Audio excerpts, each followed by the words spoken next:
हर हर महादेव। मेरे प्यारे शिव भक्तों, यह कोई साधारण दिन नहीं है।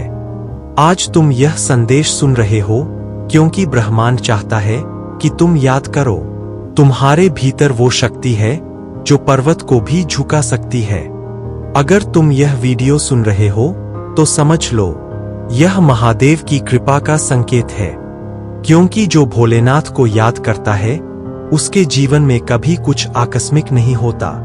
सब कुछ योजनाबद्ध है उनके आशीर्वाद से। भाग 1, परिवर्तन का संकेत।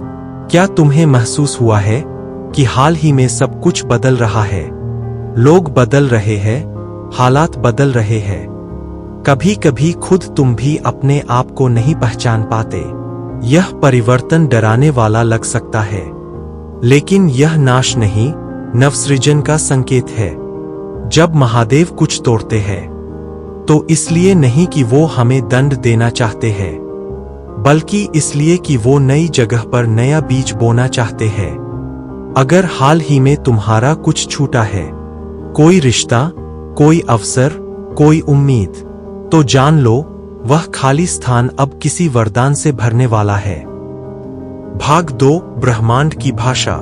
कभी कभी हम सोचते हैं, महादेव हमसे बात क्यों नहीं करते?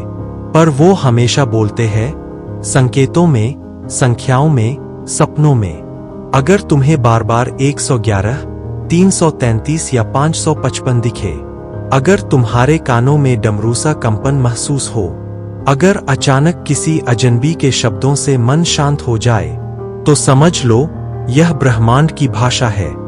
भोलेनाथ तुमसे कह रहे हैं, डर मत, मैं तेरे साथ हूं। भाग 3, आत्मा की पुकार। हर आत्मा की एक यात्रा होती है। कुछ आसान रास्ते होते हैं, कुछ अग्निपथ। पर याद रखो, कोई भी कठिनाई तुम्हें तोड़ने नहीं, बल्कि तुम्हें घरने आई है।